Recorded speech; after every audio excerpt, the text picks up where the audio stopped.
Baik, ini adalah slide lanjutan dari materi yang kemarin. Untuk section ini kita akan membahas mengenai resiko dan penilaian resiko. Seperti yang sudah dijelaskan di slide sebelumnya, pengertian resiko bahwa resiko merupakan kerugian yang akan dialami oleh industri itu sendiri akibat dari manusia yang cedera atau pencemaran lingkungan dan juga kerusakan dari material. Kita langsung saja ke slide selanjutnya mengenai bagaimana cara menilai sebuah resiko atau menentukan seberapa besar resiko yang dihadapi untuk setiap masing-masing bahaya. Dalam menentukan tingkat resiko dibutuhkan dua parameter. Yang pertama adalah probabilitas atau probability, yang kedua adalah konsekuensi. Jadi probabilitas atau probability di sini punya istilah lain yaitu likelihood. Untuk konsekuensi sendiri punya istilah lain yaitu severity. Probability pengertiannya adalah kesempatan atau peluang dari situasi atau keadaan bahaya yang bila terpapar dapat menyebabkan orang cedera, lingkungan tercemar, kerusakan harta benda, seperti yang sudah saya jelaskan sebelumnya. Probability sendiri dibagi menjadi 5 level. Yang pertama ada di tabel ya, bisa kalian cek di tabel sebelah kanan. Level 1 adalah hampir pasti atau very likely, dengan jangka waktu kejadian atau kesempatan peluang situasi keadaan bahaya itu terjadi dalam 1-14 hari. Level yang kedua adalah sangat mungkin terjadi, jadi peluang celaka atau cedera bisa terjadi dalam 14-6 bulan. Lalu mungkin possible 6-12 bulan, kadang-kadang 1-5 tahun, atau peluangnya sangat jarang, yaitu lebih dari 5 tahun baru akan terjadi suatu kejadian misalnya. Untuk pengertian masing-masing level sudah ada di sebelah kanan, contohnya hampir pasti berarti kejadian diperkirakan terjadi pada hampir semua keadaan, jadi pasti hampir terjadi. Lalu yang level yang kedua adalah sangat mungkin, berarti kejadian sangat mungkin terjadi pada hampir semua keadaan. Lalu level yang berikutnya adalah mungkin, kejadian kemungkinan terjadi pada suatu waktu, kalau kadang-kadang kejadian dapat terjadi pada suatu waktu, kalau jarang pengertiannya adalah kejadian yang mungkin hanya dapat terjadi dan tidak dapat diperkirakan. Jadi memang jarang sekali terjadi kecelakaan kerja atau cedera kepada manusia atau lingkungannya tercemar atau barangnya mengalami kerusakan. Parameter yang kedua adalah severity. Jadi severity atau konsekuensi dampak akibat paparan bahaya. Konsekuensi yang didapatkan dapat dirasakan oleh manusia, barang, maupun lingkungan. Kita langsung ke matriks penilaiannya untuk memperjelas bagaimana kita menilai resiko dari sebuah bahaya. Nah, ini terlampir tabel matriks penilaian resiko. Tadi sudah saya sebutkan di awal bahwa butuh dua parameter. Di sini ada probabilitas, ada di paling atas kanan, sedangkan konsekuensi ada di paling kanan bagian bawah. Jadi di probabilitas di sini dibagi menjadi 5 level ya tadi. Ada dari very likely sampai kadang-kadang ya, unlikely. Di sini diberikan nomor 1, 2, 3, 4, 5. Semakin ke kanan, maka semakin sering terjadi. Untuk konsekuensi, di sini dibagi menjadi A, B, C, D, E. Semakin ke atas, saya beri tanda merah saja biar kelihatan, semakin ke atas, konsekuensi yang dihadapi semakin besar. Konsekuensinya apa saja? Kalian bisa lihat dari kolom 1 sampai kolom 3. Jadi kolom pertama ini adalah konsekuensi terhadap manusia, kolom kedua berarti terhadap lingkungan, kolom ketiga adalah terhadap barang, jadi kerusakan barang. Untuk konsekuensi yang dialami manusia, semakin ke atas, tadi kalau konsekuensi semakin parah ya, jadi kita baca mulai dari bawah dulu. Jika terjadi cedera terhadap manusia, konsekuensi yang paling ringan adalah cedera dan bisa diselesaikan dengan perawatan P3K. Kemudian satu level naik lagi, cedera perawatan medis, Jadi cedera lalu harus mengalami perawatan medis sehingga kerjanya jadi terbatas. Jadi harus ke rumah sakit, terus diobati, balik lagi ke pabrik atau ke kantor.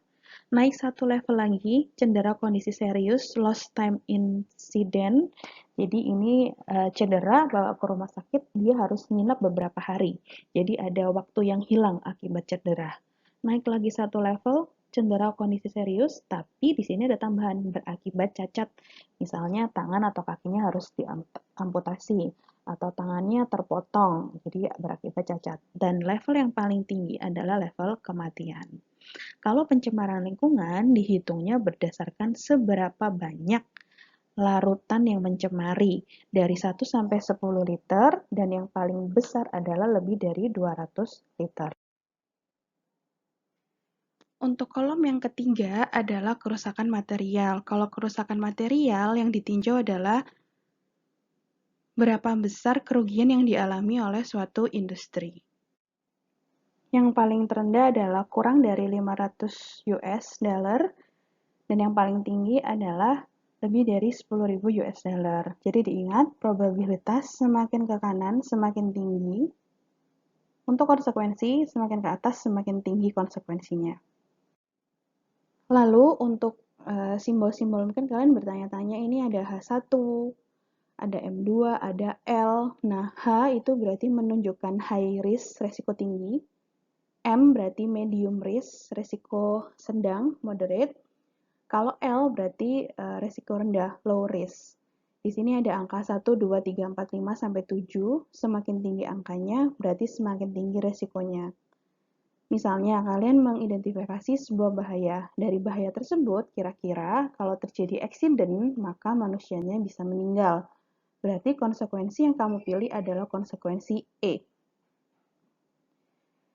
Lalu, setelah menentukan konsekuensinya, silakan kamu cek probabilitasnya. Seberapa besar kemungkinan bahaya tersebut terjadi atau accident tersebut terjadi. Misalnya, bisa terjadi dalam jangka waktu 6-12 bulan. Maka kamu pilih probabilitasnya di angka 3. Temukan konsekuensi dan probabilitasnya, maka nilai risikomu adalah H5. High risk, urutan ke 5. Diingat ya, semakin tinggi angkanya, maka semakin besar risiko yang diambil. Itu tadi adalah contoh bagaimana menentukan atau menilai seberapa besar tingkat risiko untuk semua bahaya. Baik, kalau di slide tadi kalian belajar bagaimana cara menilai atau menentukan tingkat resiko, maka di slide ini kalian akan belajar bagaimana caranya kita menurunkan nilai suatu resiko.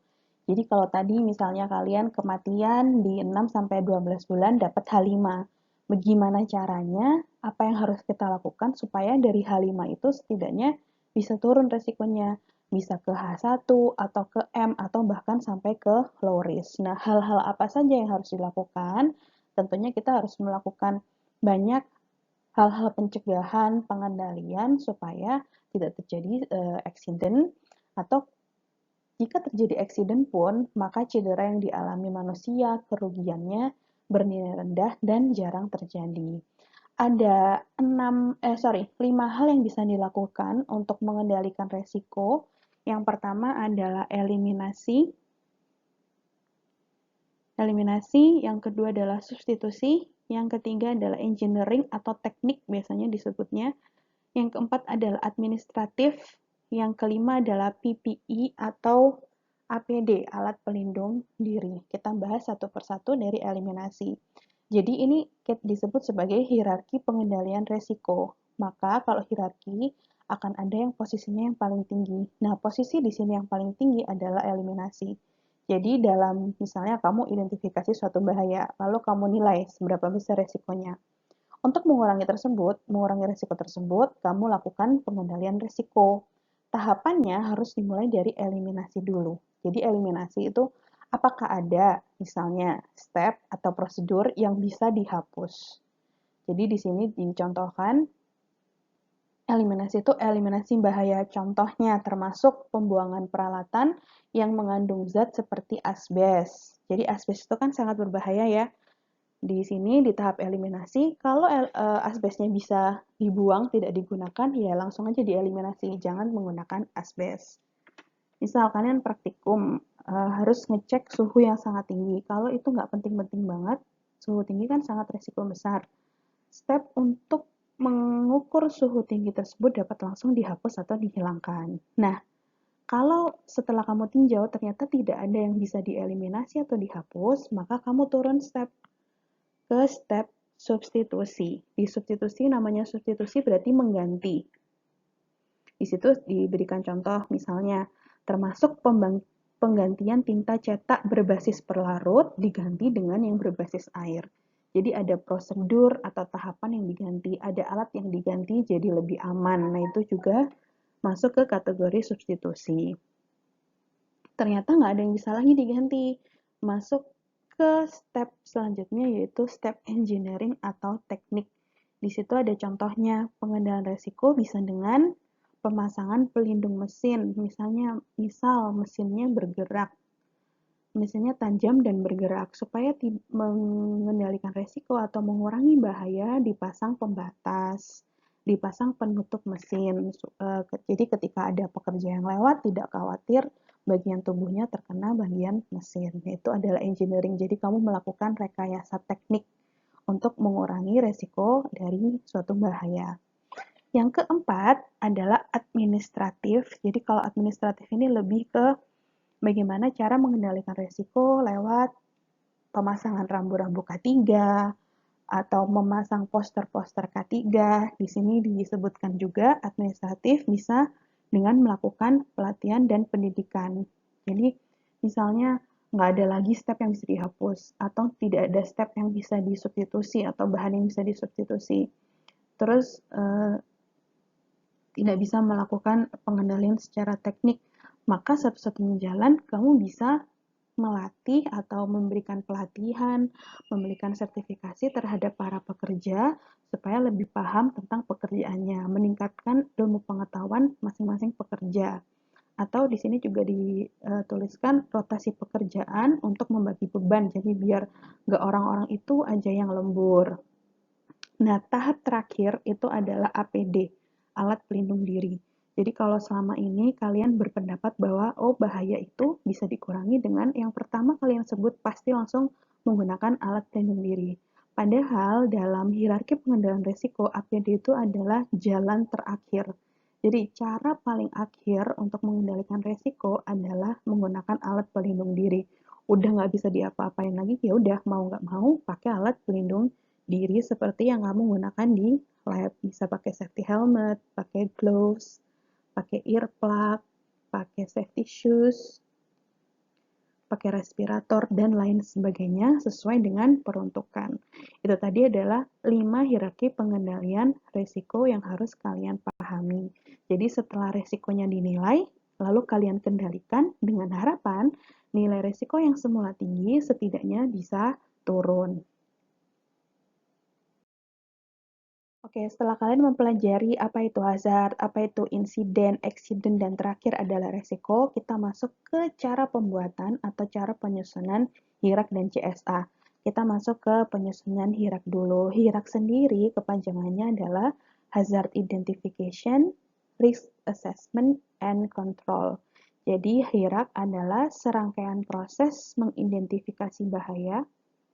Ya, di sini sudah ada penjelasannya, mengidentifikasi bahaya yang dapat terjadi pada aktivitas rutin atau non-rutin di perusahaan yang kemudian akan dinilai resikonya dari bahaya tersebut dan ditentukan program pengendalian bahaya agar dapat meminimalisasi tingkat resiko dengan tujuan mencegah terjadinya kecelakaan. Jadi, apa sih tujuannya menyusun HIRAK? Sudah tercantum di definisi dari HIRAK itu sendiri.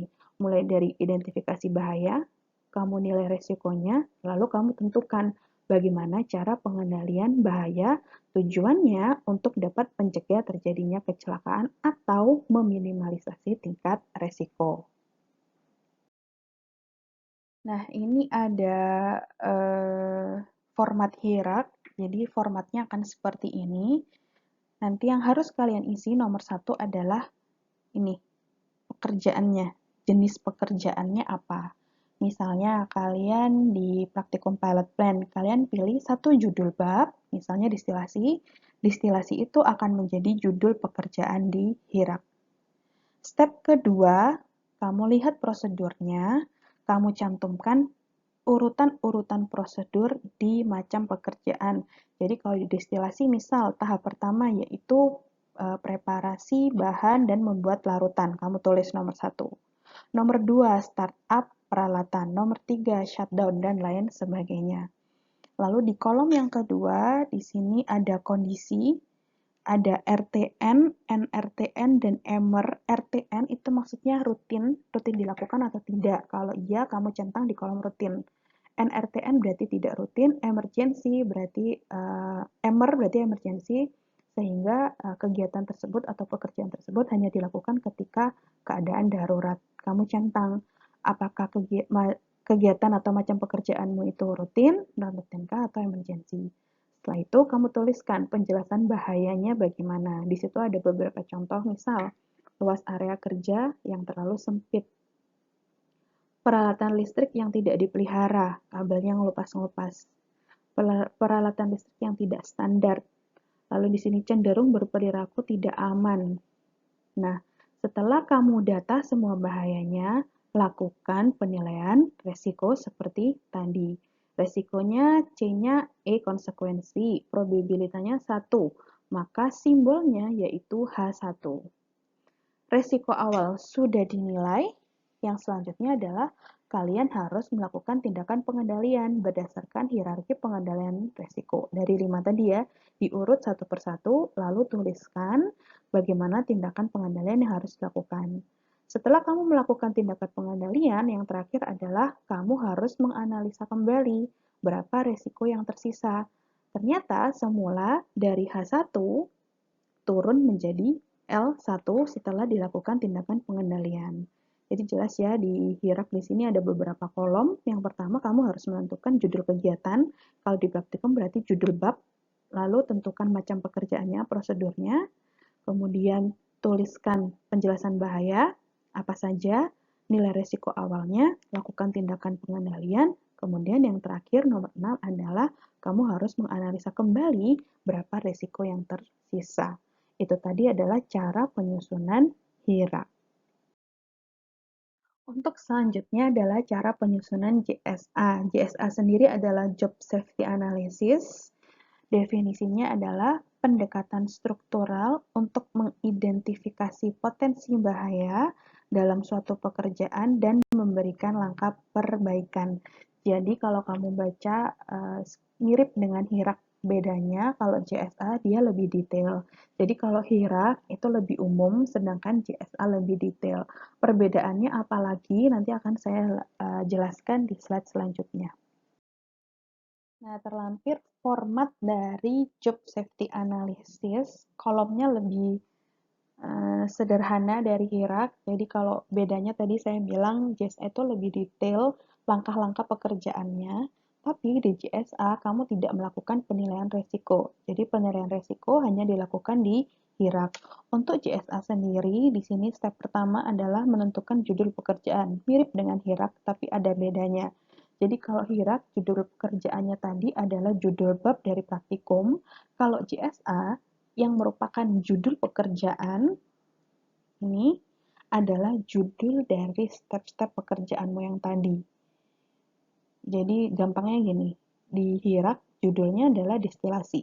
Macam pekerjaannya, menyiapkan larutan, startup, shutdown, dan lain sebagainya. Nah, ambil satu tahapan tadi yang di macam-macam pekerjaan, yang di contohnya tadi startup, membuat larutan tadi sebagai judul dari JSA, lalu breakdown menjadi beberapa langkah selanjutnya. Misalnya, judul pekerjaan di JSA adalah membuat larutan. Tadi di kira kan kamu harus membuat larutan dulu untuk praktikum distilasi. Nah, membuat larutan itu pasti ada step-stepnya kan, mengambil glassware, nimbang bendanya, lalu mencampur dengan aquades, menuang ke labu ukur. Nah, ngambil glassware, nimbang segala macam itu masuk ke langkah dasar pekerjaan. Setelah itu, tuliskan potensi bahayanya. Bedanya dengan di HIRAK, kalau di sini potensi bahayanya yang dituliskan adalah berupa insiden. Kamu bisa cek ya, tadi di HIRAK itu ditulisnya seperti area kerja yang basah. Kalau di sini langsung terpeleset akibat area kerja yang basah. Di sini ada lagi contohnya, garpu terbentur material karena posisi garpu yang terlalu tinggi. Forklift menabrak benda di sekitar karena lepas kendali. Jadi, kata kunci dalam menulis potensi bahayanya berbeda. Kalau di potensi bahaya JSA yang dituliskan adalah berupa peristiwanya, insidennya. Menabrak, terbentur, itu adalah insiden, kata kunci insiden, beda dengan HIRAK. Setelah itu, sama seperti tadi, tuliskan rekomendasi untuk menghilangkan atau mengurangi bahaya resiko. Jadi kalau di HIRAK itu hanya 4 tahap aja. Kalau di HIRAK itu ada 6 tahap, kalau di JSA ada 4 tahap. Tapi di JSA langkah-langkah dasar pekerjaannya lebih detail. Nah, supaya tidak bingung lagi, ini saya cantumkan beberapa cara atau step untuk penentuan HIRAK dan JSA. Nomor 1, contoh kegiatan pemilihan untuk praktikum OTK 1. Jadi saya ambil contoh di praktikum OTK 1. 1. Pilih satu judul bab dari praktikum tersebut. Saya pilih disbol centrifuge. Nomor 2, cari prosedur dari bab tersebut. Saya cari di modul, ternyata prosedurnya dari A sampai L. Nah, disbol centrifuge itu merupakan judul HIRAK. Tahap A sampai L masuk dalam macam pekerjaan di HIRAK. Oke, kita lanjut ke slide. Step nomor 3, uraikan masing-masing tahap A sampai L dengan detail dan terperinci. Contoh, saya ambil step E.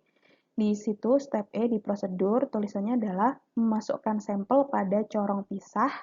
Sampel dapat berupa campuran minyak air atau campuran biodiesel air.